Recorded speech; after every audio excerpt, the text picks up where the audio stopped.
My name is Emily Carter, and I grew up in a small town near Denver, Colorado. My life had never been simple. My parents divorced when I was 7 years old, and ever since then, I carried a certain emptiness in my heart. My mom, Rebecca, worked 2 jobs to take care of me, and I admired her strength more than anything. She was a fighter, someone who never gave up even when life threw obstacles her way. For years, it was just me and Mom. We shared a small 2-bedroom apartment, and even though we didn't have much, she always made sure I never felt like I was missing out. I remember late nights when we'd sit at the kitchen table, sharing peanut butter sandwiches while she helped me with homework. She'd smile through her exhaustion, and those moments meant everything to me. But things changed when I turned 13. That's when she met David Miller. He was a quiet, tall man with kind brown eyes and a calm voice. At first, I didn't know what to make of him. The word stepdad scared me. I had seen too many stories of kids struggling with stepparents, and deep inside, I worried he would try to take my dad's place, or worse, make me feel unwanted. David and Mom dated for about a year before they got married. By then, he had shown himself to be gentle and respectful, but I still kept my guard up. He never tried to push himself into my life. He never forced conversations. Instead, he'd do small things, like leaving an extra plate of pancakes on the table for me, or quietly fixing the leaky faucet in my bathroom without even mentioning it. When they married, we moved into David's house on the outskirts of the city. It was bigger than our old apartment, with a small backyard and a porch swing where I'd spend my evenings reading. But the change still scared me. It wasn't home, at least not yet. One evening, about a month after the wedding, something happened that shifted my perspective entirely. I had a school science project due, and I was panicking because the supplies I needed were expensive. I didn't want to bother Mom. She already worked so hard, so I decided not to tell her. David noticed me sitting at the table, frustrated and tearing up as I stared at my unfinished project. He walked over and asked gently, "Emily, what's wrong?" I hesitated, but eventually told him the truth. I expected him to get upset or dismiss it. Instead, he simply nodded, grabbed his car keys, and said, "Come on, let's go." We drove to a local store, and he let me pick out everything I needed. I kept saying, "I don't want to spend too much money," but he stopped me with a smile. "This is important to you, so it's important to me." Those words stayed with me. No one besides my mom had ever put my needs so high on their list.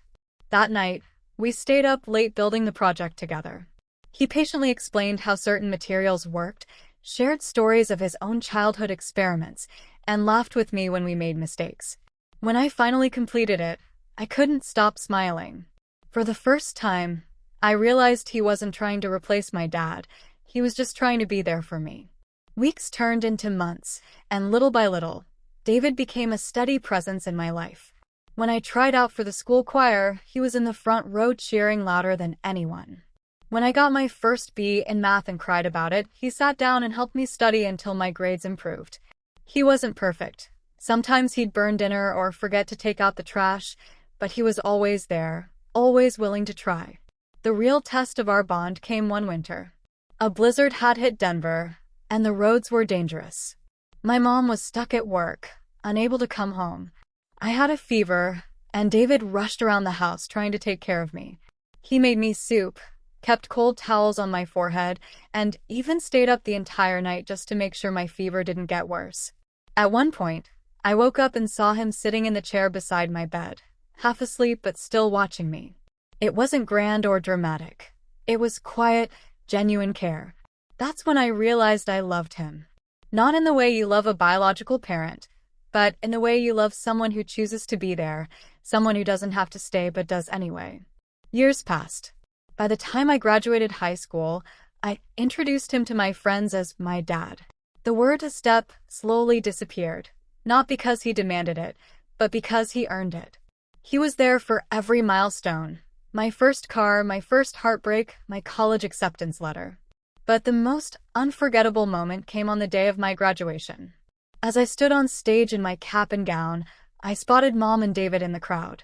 Mom was crying, of course, but David, he was standing tall, clapping with tears in his eyes. After the ceremony, he hugged me tightly and whispered, "Emily, I am so proud of you." I couldn't have asked for a better daughter. That was the moment my heart healed completely. I had once feared losing a father figure, but life had given me another chance. Now, as I share this story, I realize the most heartwarming part isn't the big gestures, it's the little ones.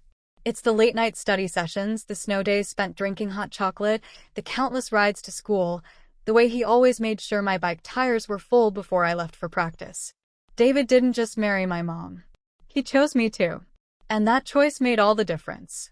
Today, I'm in college, but whenever I come home, David still asks if I'm hungry, still insists on fixing my car even when I say it's fine, and still tells me he's proud of me.